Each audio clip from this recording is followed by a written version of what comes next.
Meanwhile, something happened yesterday during our coverage of Mike Pompeo and Elliott Abrams. So protesters took to heckling this man, Elliott Abrams, who was once prosecuted for lying to Congress, who is now leading our Venezuelan intervention. These people who are protesting, they're just peace activists, right? You're going to see one of them right here, American citizens like this guy, screaming yesterday at Abrams. He and others truly believe that our foreign policy is hurting our country and our country's future. And you might disagree with this guy, or you might agree with this guy. But it seems today we do neither. I mean, there's no place, it seems, save perhaps a newscast like ours, or maybe a few others, for someone like this gentleman to be heard. So that's why he resorts to what you just saw right there, turning into a heckler, heckling at a hearing where they often have to take him and drag him screaming by security, and then he's ignored or ridiculed, in fact, by a very compliant media that we suddenly have in this country. We believe that they deserve to be heard, right? You probably do too. They deserve to be heard. All Americans do. So we've asked Michele Greenstein tonight to tell us their story. Yesterday, Elliott Abrams spoke in front of the House Foreign Affairs Committee. Now, this is the man that's been designated as special envoy to Venezuela. Elliott Abrams is coming aboard. During the hearing, Abrams spoke of bringing peace and security to Venezuela. But multiple people stood up to voice their concerns. They wore T-shirts, many of them saying "Hands off Venezuela." One protester, David Barrows, wore a shirt that said, "Abrams, complicit in 300,000 deaths." You are a convicted criminal. You defied Congress. You lied to Congress in the past. You are guilty of perjury and you're lying again. Barrows is referring to Elliott Abrams withholding information from Congress during the Iran-Contra investigation. He even pleaded guilty to this in 1991 and was pardoned by George H.W. Bush.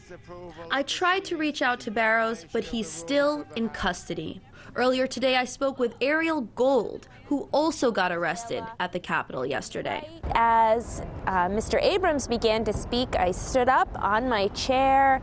I unfurled a banner that said "Hands off Venezuela," and I spoke out. And I said to the members of the Foreign Affairs Committee, "Do not listen to this war criminal." Gold is referring to Abrams' track record of being involved in U.S. regime change policy in Latin America. In the 80s, he was working for the Reagan administration as Assistant Secretary of State for Latin American Affairs. During this time, he was deeply involved in U.S.-backed death squads in Guatemala and El Salvador, where hundreds of thousands of people were killed. He also funneled weapons through Iran to Nicaraguan right-wing rebels.